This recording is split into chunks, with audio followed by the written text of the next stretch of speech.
Hello and welcome to our presentation on creating custom layers and layer views with the ArcGIS API for JavaScript. I'm Sean McGee, a GIS developer in professional services at Esri UK. I specialise in specifically writing JavaScript applications for Esri UK customers. My co-presenter today is Jacob, so I'm just going to let Jacob introduce himself.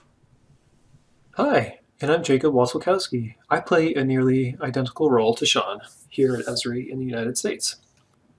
We're really excited to share with you how we like to go about creating custom layers with the ArcGIS API for JavaScript.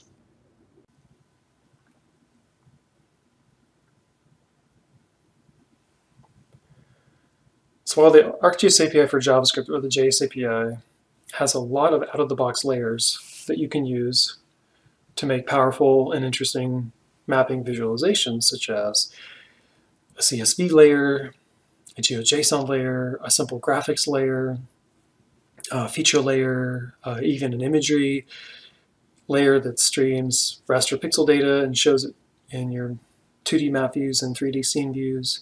It also provides you with a lot of entry points and options to choose your own adventure if you're feeling curious and brave enough to try to make your own layer types. Broadly speaking, these are categorized by images and tiles or completely custom 2D and 3D graphics. So if you're interested in images and tiles, the base dynamic layer, the base tile layer, and the base elevation layer are going to be what you want. And these are really great if you want to, for example, pre-process images before they show up in your map view or scene view. Perhaps you want to access the actual image pixel values and change them, or darken them, or lighten them, or invert them. Or let's say you have a custom base elevation layer and you want to manipulate elevations or exaggerate the terrain to make it really big, or create fake elevation from other data sets. You could even connect to a custom server that is serving out geospatial data that isn't yet supported out of the box by the JS API. Or even you could have one base tile layer that's connected to 2, 3, or 4 services that all rely on each other to mash up your own visualization. However, there are some limitations with the base dynamic layer, base tile layer, and base elevation layer. They're best suited for when you have data that's in image formats or it's tiled. You don't necessarily have that much control over when it redraws. You can only run your unique logic for the image just before it appears in the map view or scene view. But if it's your use case, then they're great ways to write custom layers. Or if you really want to draw your own 2D or 3D graphics, you could try the base layer view 2D, base layer view GL2D, or external renders. But to do that, you have to be willing to write browser canvas commands or browser WebGL commands. But if you're willing to do it, I think you can have a lot of fun with it and create really unique visualizations. Now, Sean and I are going to focus mainly on the base layer view 2D module in the JS API. This is great for rendering your own custom 2D graphics on a map view with canvas commands.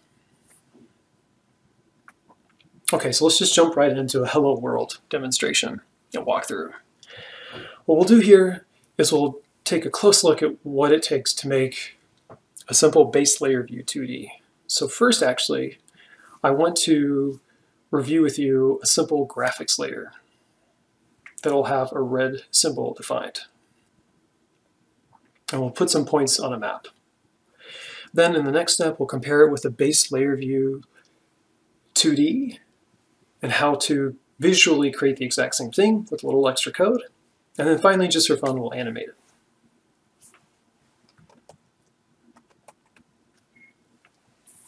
So feel free to follow along in this GitHub repository I have called Esri Experiments. If we scroll down a little bit to see the contents, there's a section called Custom Point Layer.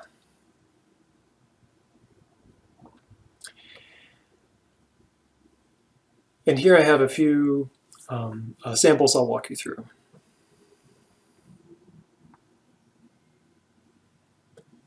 So again, our goal here in this first step is to create a graphics layer with a simple red circle symbol for a point geometry. So this simple application started out with a red circle in the middle of the map, and as I click, I'll add a new one, and another one, and another one. Let's take a look at the code that drives this. So there's some boilerplate here in my HTML file. I'm pulling in the necessary CSS and JavaScript libraries to make all this run, and then I'm writing my own code in the script tag below. So first I start out by defining a point symbol. This is also called a simple marker symbol in this case. It'll be a circle, it'll have a fill color and an outline color and an outline width. Then I define that first graphic we saw on the map with a specific latitude and longitude. Then I'll add it to a graphics layer. Again, nothing really custom is happening yet. These are all quote-unquote out-of-the-box things we can do with the JS API. I take that graphics layer and I add it to a new map with a base map inside of this 2D map view. Finally, I wire up a mouse click handler so that every time I click on the map, we saw that we're adding a brand new point geometry with that same red point symbol. Let's take a look one more time. Click, click, a couple more points. Pretty straightforward. Okay, now step 2. How can we do the exact same thing with the base layer view 2D? Visually, this looks identical, which is great. I click, I'll add some more. So while these are still individual graphics, the way that we're hooking into and using the JS API rendering pipeline, if you will, is a bit different. Let's look at the code for that. Step 2, I'll scroll up a bit here. Starting from the top of our custom script logic. Here I have to bring in this module called the base layer view 2D. But I'm going to collapse this code and come back to it in a moment. I'd like to show you that this is a two-part process, and I have to actually begin almost in reverse order. It's easier to explain, and I have to begin by first customizing the graphics layer itself. And here what I'm doing is I'm asking the graphics layer to become customized with a subclass with its own logic. And with this method called the create layer view, I'm saying, please do not use the out-of-the-box JS API rendering logic. I'm actually going to ask you to use an instance of a custom base layer view 2D, which I'll define above. This is that custom layer view 2D. So as this customized graphics layer is being added to the map, it's actually going to hook into and talk to my own custom base layer view 2D above. Let's take a look at that. It has a render method, which you need to extend and insert your own logic. And what this render method lets you do is access the browser canvas rendering context. And sometimes it's a convention for developers to refer to it as a variable called CTX. So if you see CTX, that means we're referencing the canvas 2D rendering context. This allows us to write commands to render graphics in the browser, kind of in the way that you might programmatically inform a pen to draw on paper. First we need to tell a pen to go to a certain location, a certain XY value, screen coordinates, if you will, of where to go. And then we tell that pen to drop down on the paper. And then we tell that pen to draw an arc of a certain radius. And then we tell that pen to pick itself up and move somewhere else and repeat that process and draw another arc, another path. That's kind of what's going on with the Canvas 2D rendering context. So beginning on line 65, we can access our array of individual graphics, our individual point geometries that we want to show on the map. And we're going to loop over all of them with the for each. And here we have access to the actual spatial coordinates. We're going to convert them to screen coordinates, those browser XY values. And then for every single one of them, we're going to begin a path. We're going to set the fill style, the line width, the stroke style, and then finally we're going to call that arc command, which lets us draw a circle.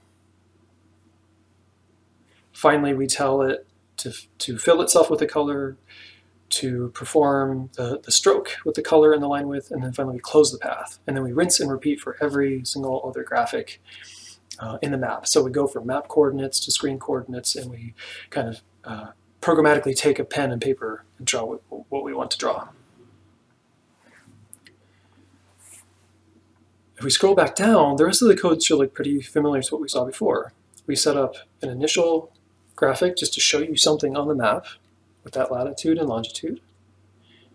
We then add our customized graphics layer to the map inside of a 2D map view. And then again, we wire up a click handler just to let us add new graphics that we're going to render with our own commands in the map. So here it is again. I'm clicking and I'm adding new graphics and comparing it back to step one. Visually, it looks the same, but we wrote our code in a different way. We are explicitly telling the JS API how we want this to be rendered.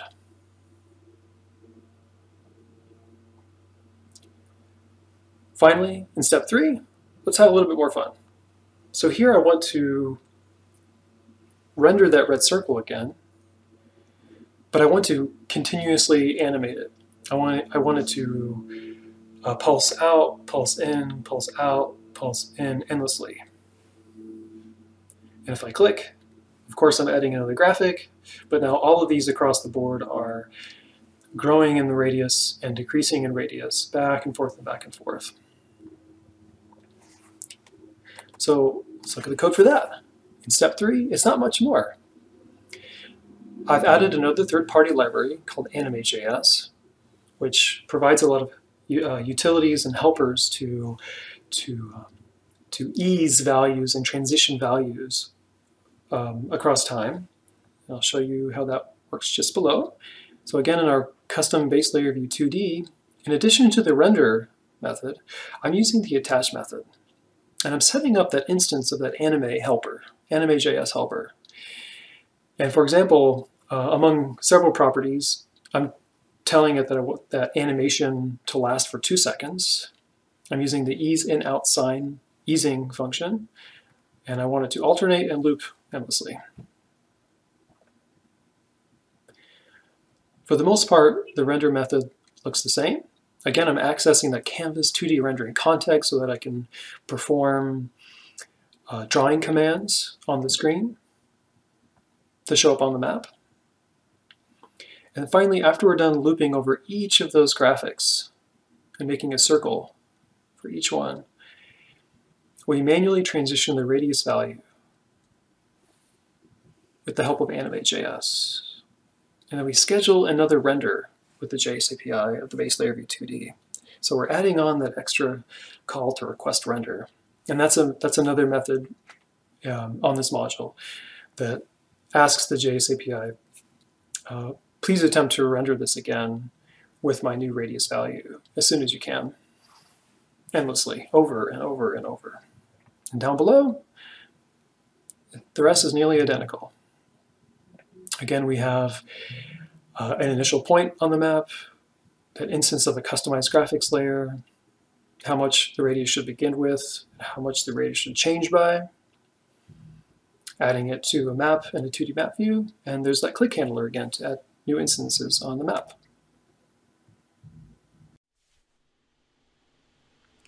So Jacob has showcased a really good example of getting started with custom layers. And I wanted to recognize that a lot of developers probably will already have existing data in an Esri type format anyway. So if you've already got something like a feature layer with data inside that you want to create a custom layer from, you can absolutely do that. So I've got some sample code on the left-hand side here, where ultimately if we just declare a feature layer being world airports, add it to the map, then we have this function called add array of graphics to the custom layer. All that really does is it will remove any graphics already in this custom layer instance and then pass in all of the graphics array that you give that function. So we need to call this twice. That's on feature layer load and when the feature layer updates. So what that actually means is we want to load the geometry information, so return geometry equals true, when the feature layer itself is loaded initially, and then secondly when it's updating. So that means if the user's like pan, zoomed, rotated, then it would get all of the latest graphics in their current extent. We then pass those results to that function I mentioned earlier, and ultimately that's all of the code necessary to swap Jacob's sample. So instead of being on click, now we can hook it up to a feature layer.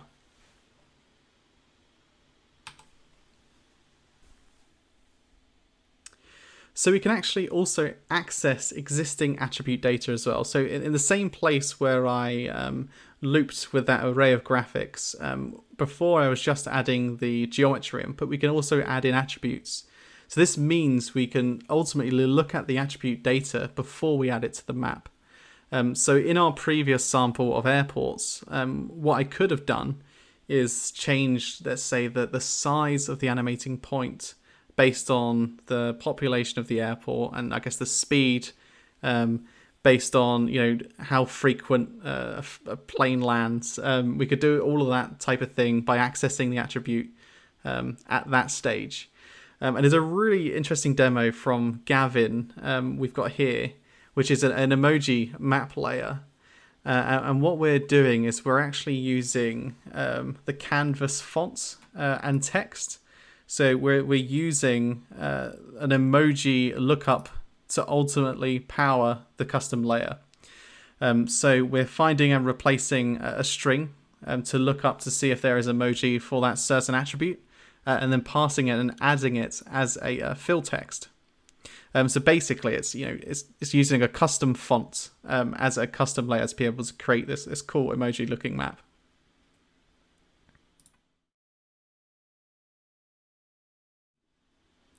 So it's worth noting that we can do the same sorts of things, not just with point data, but with polygon and line data.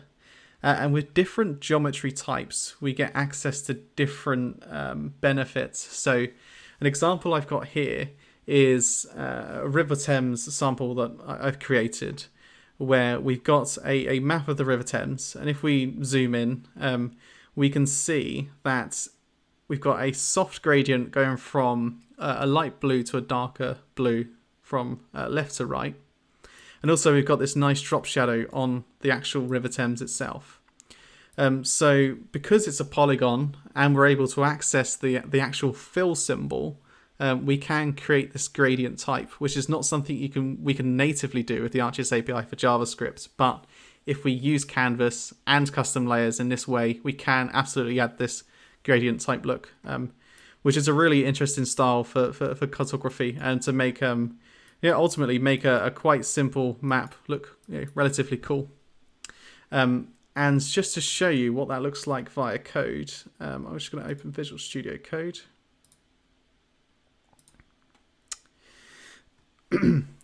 So this will look similar to the same layout that Jacob had and ran through before, but instead of a point, we've got a gradient. So a gradient, instead of an animated point geometry, we've just got a gradient going from 0 to 1. That's the light blue, the dark blue.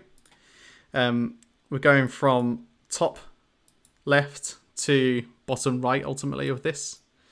And then we're adding a drop shadow, very simply. Adding a color, the radius, the X, Y, is very similar to what we do in CSS.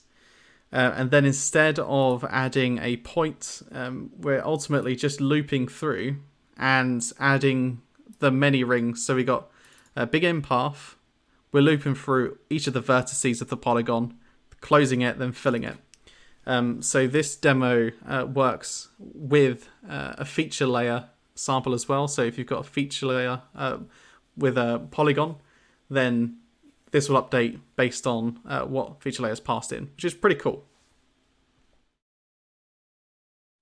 There's a couple of other ways that we can utilize the benefits we get from Canvas.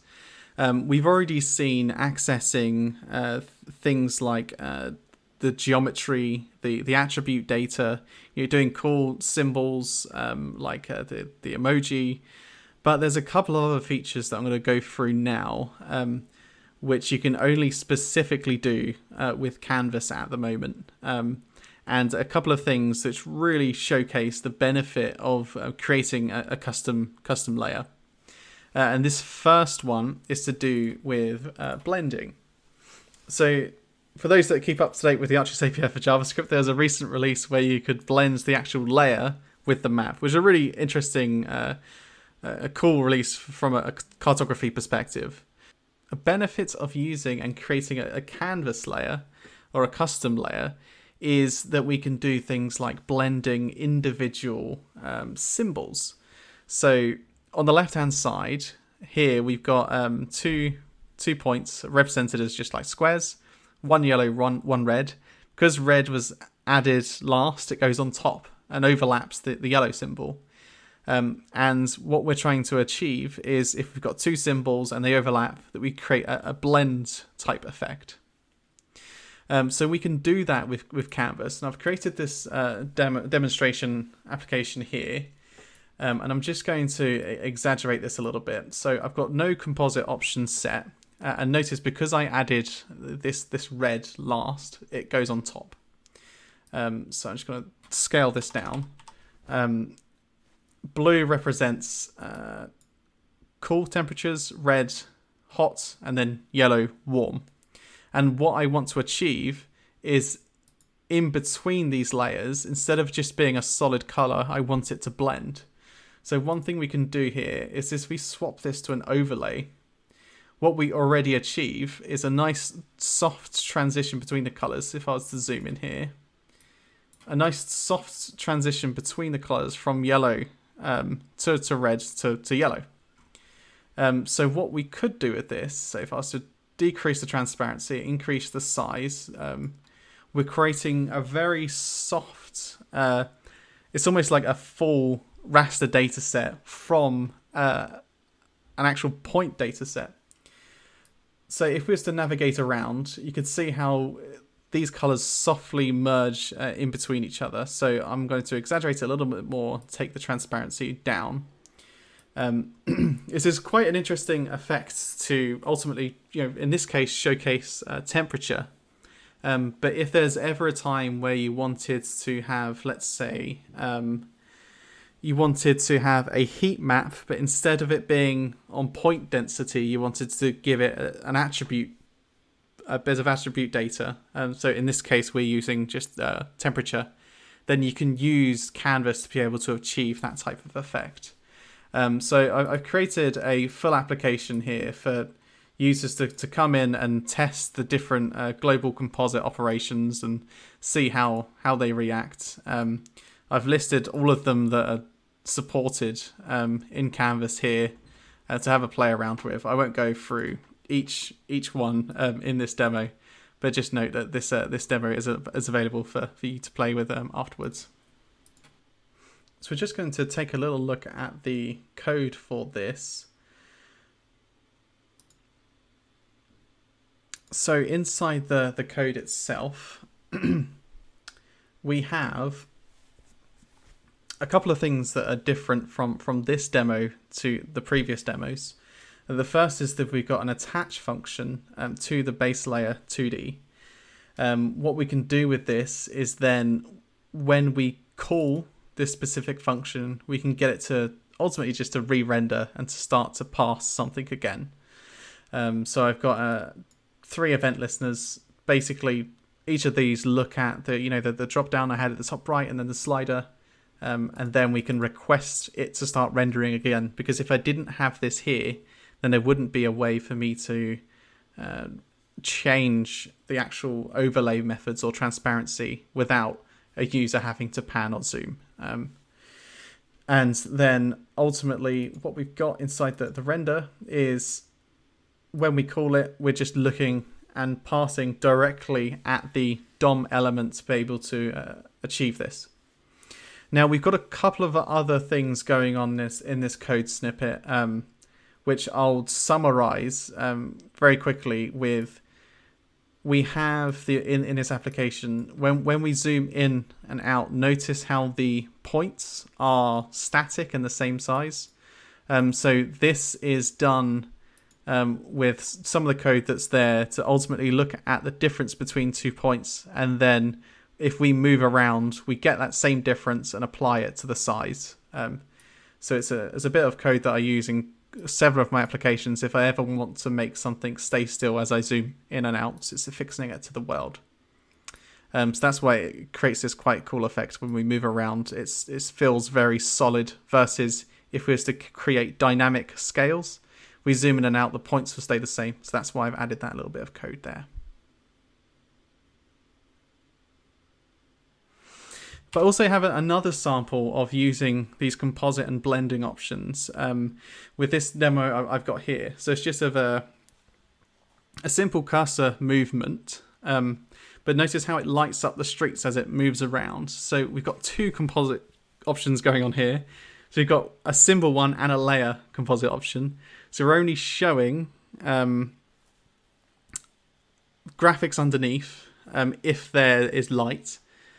And secondly, the more points that stacks on, so if I was to keep my cursor still, it would get brighter. So that's using the lighter blending option.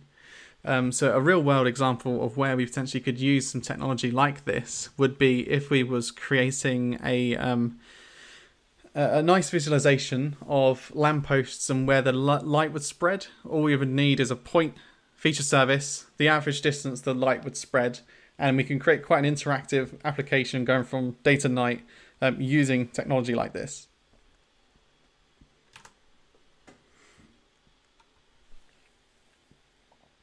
And lastly, another interesting bit of functionality that Canvas brings that I will speak about was actually accessing true curves. So by true curves, I mean currently in the ArcGIS API for JavaScript, if we wanted to create a curve, it would be something like a geodesic line, which is true in terms of geography. But if we wanted like a curve which is true in terms of vector, so if you keep zooming in and it will still be a curve, we can do that with Canvas.